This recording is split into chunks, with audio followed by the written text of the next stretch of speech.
Do not fear, viewers, because I am here. Hello everyone, this is Nick of the Extra Hairy Variety. How are you all going?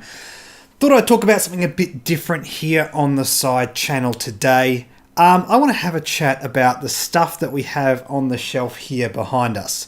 At least some of it. There's a company over in Japan called Banpresto who make these figures here. Predominantly based on various anime series like Dragon Ball, My Hero Academia and the likes, but also on some Western series like Star Wars.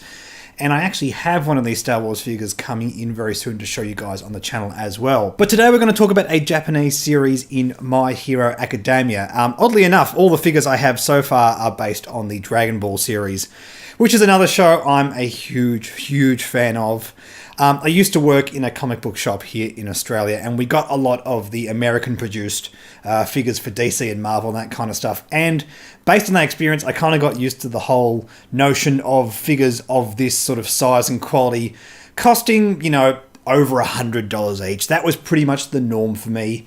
When I actually went to Japan for the first time, and I've actually been a few times now, as you may have gathered from the amount of figures I've got from there, I kind of discovered that that's not actually the norm for all companies. Indeed, in Japan, each of these figures cost around about 2,000 yen, maybe closer to 3,000 in some cases, but sort of around, in terms of Australian dollars, $20 to $30 if you get it out of Japan, and even some shops that bring them in here, around $40 to $50, which is still very good considering the quality of these items. The sculpt is super clean, the paint job is also super clean. There's a few minor issues in some of the molding, like here on this Goku Black, for example. If you have a look at the joint around his leg, yeah, there's a little bit of deformity for some reason. I have no idea, but this figure, for example, cost me $15 Australia, which is ridiculous. It's about 25 centimeters tall, or 10 inches for you Americans anyway.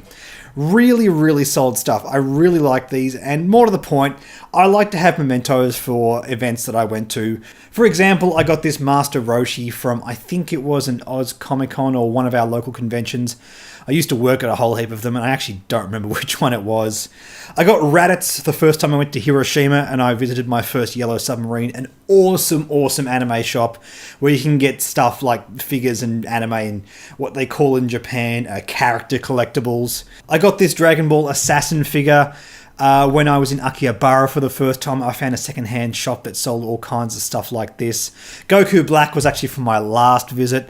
And Launch, I believe, was from the second visit when I went to Nakano Broadway.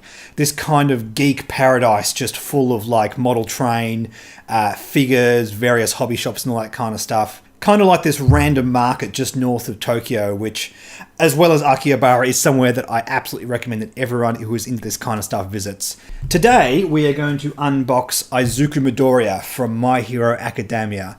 Hero name Deku. Really nice looking figure. I've been a fan of My Hero Academia since it came out. Really awesome show. Look, for those of you who are watching are not familiar with these anime shows, My Hero Academia is the one show that I'd recommend to people that are not familiar with anime. It's very accessible. It's very much draws on the superhero themes that we're so familiar with now, thanks to like the Marvel Cinematic Universe and that kind of thing. Basically, it's a universe where 80% of people have superpowers, and there's, you know, it goes into themes about how people are taught to use their powers, how the government handles that kind of stuff. All really cool stuff, and I recommend anyone who's not seen it to give it a go. But for the meantime, let's crack this bad boy open and take a look inside. And I gotta say, for this price tag, this is really nice. I mean, if you have a look at the quality of some of the joints, yes, the manufacturers may have been a little bit overzealous making sure they're tight. But at the end of the day, it's better that they're tight, as opposed to it just falling to bits on the shelf. And if it means it can come down to between 2,000 and 3,000 yen, that is really solid. Really love the... I cannot fault this paint job one little bit. The highlighting on his hair just looks spectacular. I can't see any oversteps with the paint. It just looks like it's really solid. And I just think for this price tag, you simply cannot complain with quality like this. Anyway guys, thank you so much for watching. I hope you enjoyed this video. If you'd like to see more videos like this, please do not forget to comment. Don't forget to subscribe, hit that bell icon so you can be notified for any future videos that I do. You can like me over on Facebook, Twitter, and Reddit. Please consider supporting my Patreon as well. Links for all that down in the description below, and I'll catch you guys in the next video.